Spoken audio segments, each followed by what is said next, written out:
হাসি খুশি সব চলছে, এখানে কোনো ধরনের বিরোধিতা সেখানে নেই।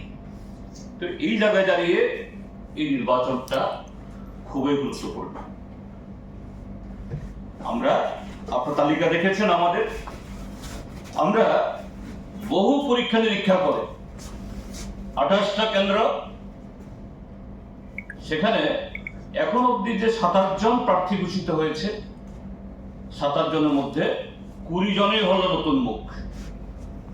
আমরা সেখানে অভিজ্ঞতা, তারুণ্য এবং শিক্ষাগত যোগ্যতা সব স্তর থেকে আগামী দিন একদিক থেকে প্রশাসন পরিচালনায়, আরেক দিক থেকে রাজনীতিতে সেই যে গুণাবলী, কোয়ালিটি আনার প্রশ্নে, এটা সমস্ত ক্ষেত্রে জরুরি, রাজনীতির ক্ষেত্রে বড় জরুরি। আমরা এটা আনার চেষ্টা করেছি এবং এই নির্বাচনে আমাদের যেটা লক্ষ্য হলো যে একটা সাংবিধানিক প্রতিষ্ঠান এটাকে লুটের প্রতিষ্ঠানে পরিণত করেছে।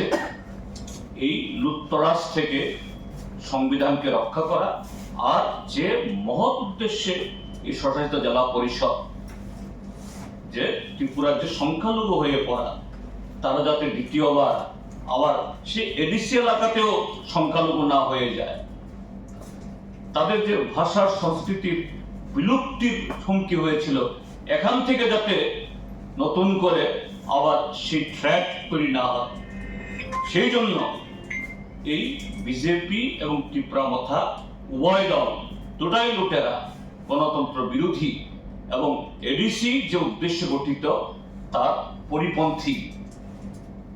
এই জায়গাতে নানা সভ্যতা দেখাচ্ছে, তার হাত থেকে এডিসি উদ্ধার আমরা চাই। এই কারণে এই রাজ্যের সমস্ত গণতান্ত্রিক অংশের মানুষ, এডিসির বাইরের অংশের মানুষও, তাদেরও সমর্থন আমরা আহ্বান করি, সাথে ধর্মনগর মহকুমা